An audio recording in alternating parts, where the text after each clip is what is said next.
selamat malam Ibu Dr. Kusno Khotimah SPD.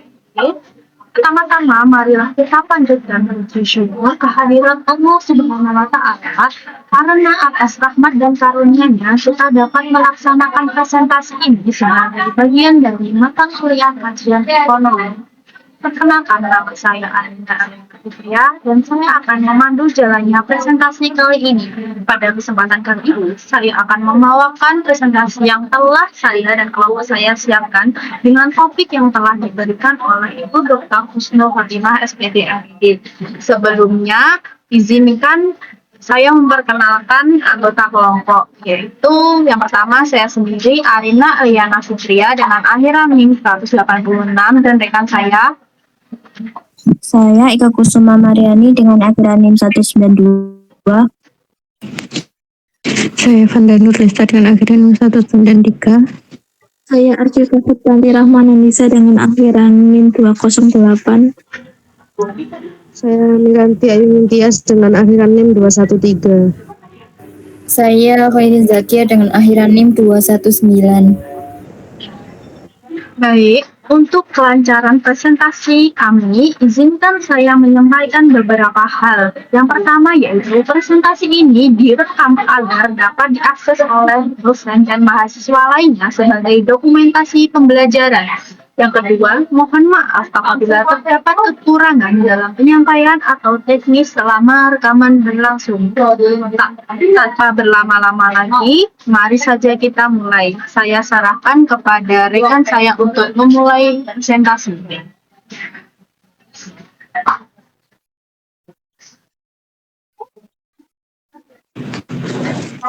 Latar belakang, nilai tukar memiliki peran penting dalam perekonomian Indonesia, mempengaruhi inflasi, daya beli, dan stabilitas ekonomi makro.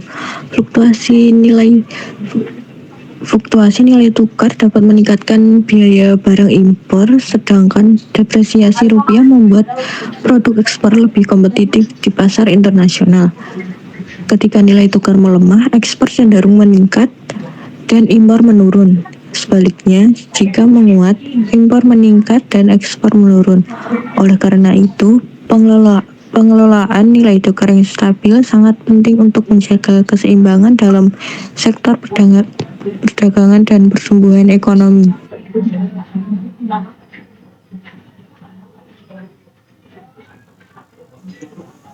Definisi nilai tukar. Nilai tukar adalah harga suatu mata uang dalam satuan mata uang lainnya yang digunakan untuk memfasilitasi perdagangan internasional. Nilai tukar ini dipengaruhi oleh berbagai faktor termasuk kondisi ekonomi, kebijakan pemerintah, dan kestabilan politik suatu negara. Jenis fluktuasi nilai tukar. Fluktuasi nilai tukar dapat terjadi secara konstan dan menjadi hal yang wajar dalam perekonomian global.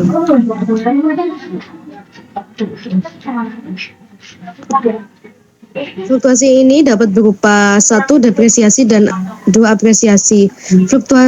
Fluktuasi depresiasi adalah perubahan nilai aset tetap yang terjadi seiring berjalannya waktu, sedangkan fluktuasi apresiasi adalah perubahan nilai mata uang terhadap mata uang asing lainnya yang terjadi secara dinamis. Next.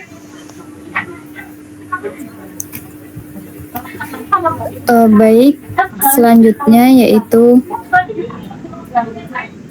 faktor yang mempengaruhi fluktuasi nilai tukar terhadap ekspor impor di Indonesia. Yang pertama itu faktor internal. Yang pertama itu inflasi.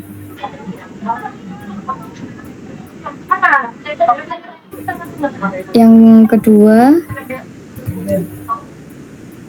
inflasi yang tinggi permintaan impor. Yang kedua yaitu ada suku bunga. Kebijakan suku bunga yang tidak dapat memperkuat nilai tukar rupiah sedangkan suku bunga cenderung rendah. Kemudian yang ketiga ada kebijakan moneter. Langkah-langkah pengaturan suku bunga Bank Indonesia dan intervensi pasar juga akan berdampak. Dan yang terakhir yaitu defisit fiskal. Pengeluaran pemerintah yang melebihi pendapatan dapat meningkatkan tekanan pada nilai tukar. Kemudian ada faktor eksternal. Yang pertama yaitu kebijakan moneter global. Yang kedua, harga komoditas dunia. Yang ketiga, neraca perdagangan. Yang keempat, stabilitas ekonomi global. Yang kelima, inflasi internasional. Dan yang terakhir, sentimen pasar. Next.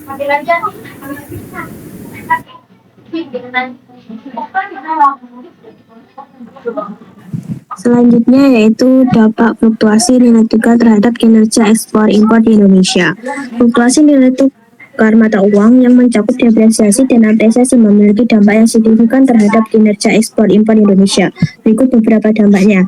Yang pertama yaitu dampak apresiasi nilai tukar terhadap ekspor. Ketika nilai mata uang lokal atau rupiah menurun terhadap mata uang asing, hal ini disebut apresiasi. Barang-barang Indonesia menjadi lebih terjangkau di pasar global ketika nilai mata uang terdepresiasi. Hal ini karena misalnya $1 Amerika Serikat sekarang dapat membeli lebih banyak rupiah dibandingkan sebelumnya. Dampaknya yang pertama, meningkatkan daya saing ekspor. Karena harganya lebih murah dibanding barang sejenis dari negara lain, barang-barang Indonesia mulai bersaing lebih ketat di pasar internasional. Yang kedua, pendapatan ekspor lebih tinggi. Setiap dolar transaksi yang mereka terima, eksportir akan mendapat lebih banyak rupiah. Dampaknya, bisnis ekspor Indonesia mungkin akan mengalami peningkatan pendapatan. Yang ketiga, meningkatkan aktivitas ekonomi sektor ekspor. Industri yang terkait dengan ekspor akan meningkatkan output mereka sebagai respon terhadap meningkatnya permintaan. Dampaknya adalah meningkatnya penyerapan tenaga kerja dan pertumbuhan ekonomi di sektor-sektor yang terkait dengan ekspor. Selanjutnya, dampak depresiasi nilai tukar terhadap impor. Di sisi lain, depresiasi membuat produk-produk impor menjadi lebih mahal. Dampaknya yang umum terjadi antara yang pertama, meningkatkan biaya impor. Membeli barang dari luar negeri menjadi lebih mahal seiring dengan melemahnya nilai rupiah. Pelaku usaha yang menggunakan bahan baku impor misalnya harus membayar lebih banyak rupiah untuk membeli komoditas dalam mata uang asing dalam jumlah yang sama. Yang kedua, penurunan volume impor. Permintaan terhadap barang-barang impor, khususnya barang konsumsi, akan berkurang jika harga impor naik. Namun, industri masih perlu mengimpor barang modal dan bahan mentah yang mungkin memberikan tekanan tambahan pada biaya produksi. Yang ketiga, peningkatan tekanan inflasi karena depresiasi barang impor menjadi lebih mahal sehingga mempengaruhi harga produk akhir. Inflasi dalam negeri dapat meningkat akibat kenaikan harga impor produk konsumen, bahan mentah, dan energi. Selanjutnya, dampak apresiasi nilai tukar terhadap ekspor. Apresiasi adalah kondisi di mana nilai mata uang domestik menguat terhadap mata uang asing. Ketika nilai tukar rupiah mengalami apresiasi, produk-produk Indonesia menjadi lebih mahal di pasar internasional. Dampaknya, yang pertama, menurunnya daya saing ekspor. Pembeli internasional menganggap barang-barang Indonesia lebih mahal karena satu unit mata uang asing atau dolar dapat membeli lebih banyak sedikit rupiah. Akibatnya, barang-barang dari negara lain dengan mata uang yang lemah lebih kompetitif dibandingkan barang-barang dari Indonesia. Yang kedua, penurunan pendapatan eksportir dalam rupiah. Para eksportir yang memperoleh pendapatan dolar akan merasakan dampak negatif karena setiap dolar yang diperoleh akan dikonversi menjadi lebih sedikit rupiah. Yang ketiga, penurunan aktivitas ekspor. Penurunan permintaan terhadap barang ekspor dapat menyebabkan penurunan output pada industri terkait sehingga berdampak pada penyerapan tenaga kerja dan perluasan perekonomian. Selanjutnya, dampak apresiasi nilai tukar terhadap impor. Apresiasi nilai tukar membuat barang-barang impor menjadi lebih murah sehingga berdampak sebagai berikut. Yang pertama, meningkatkan daya beli untuk produk impor. Ketika rupiah menguat, lebih banyak barang impor yang dibeli dengan jumlah rupiah yang sama. Hal ini menurunkan biaya bagi perusahaan yang tergantung pada bahan baku atau barang modal impor. Akibatnya, produksi barang dalam negeri bisa menjadi lebih efisien dan mengurangi tekanan biaya. Yang kedua, meningkatkan volume impor. Produk-produk impor yang menjadi lebih murah dapat meningkatkan permintaan masyarakat terhadap barang konsumsi. Fenomena ini akan memberikan tekanan terhadap industri dalam negeri, terutama jika produk impor bersaing langsung dengan produk lokal. Yang ketiga, menurunnya tekanan inflasi. Dengan turunnya harga barang-barang impor, tekanan terhadap inflasi akan berkurang. Harga produk yang menggunakan bahan baku impor juga bisa lebih stabil atau turun, memberikan dampak positif bagi konsumen. Selanjutnya, next.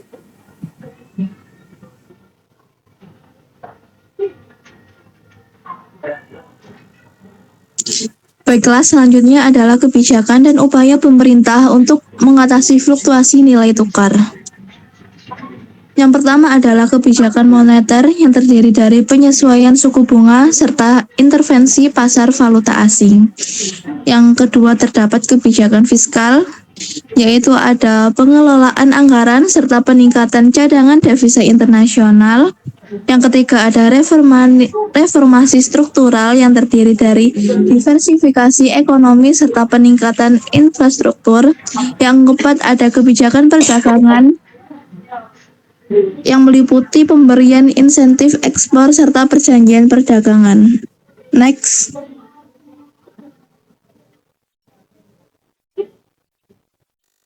Selanjutnya terdapat studi kasus, yaitu dampak fluktuasi nilai tukar rupiah terhadap ekspor dan impor selama pandemi COVID-19. Perekonomian Indonesia terdampak secara signifikan oleh pandemi COVID-19 yang mulai merebak pada awal tahun 2020 serta mengakibatkan fluktuasi nilai tukar rupiah yang cukup besar. Pada awal tahun 2020, nilai tukar rupiah berada pada kisaran 14.000 US dollar. Namun karena ketidakpastian perekonomian terdepresiasi menjadi 16.500 US dollar pada bulan April 2020. Dampak tersebut tercermin pada kinerja ekspor dan impor. Jumlah ekspor mengalami penurunan pada triwulan 2 tahun 2020, namun mulai pulih pada tahun 2021 karena meningkatnya permintaan kebutuhan pangan dan alat kesehatan. Di sisi lain yaitu impor, meskipun terjadi penurunan impor secara keseluruhan, terdapat peningkatan pada sektor kesehatan karena kebutuhan peralatan kesehatan yang mendesak, menunjukkan bahwa fluktuasi nilai tukar mata uang selama pandemi berdampak signifikan terhadap perdagangan Indonesia, di mana beberapa sektor mendapatkan keuntungan sementara sektor lainnya mengalami penurunan. Kebijakan yang dapat diambil antara lain memperkuat kebijakan ekonomi untuk menstabilkan nilai tukar dan mendiversifikasi produk ekspor. Next.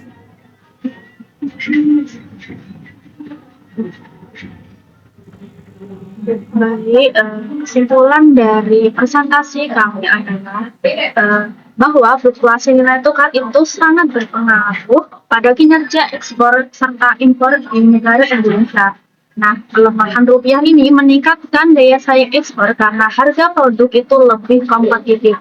Namun, itu juga menaikkan biaya impor serta bahan baku yang berpotensi meningkatkan inflasi. Sebaliknya, penguatan rupiah itu dapat menurunkan daya saing ekspor, meskipun harga impor itu lebih terjangkau.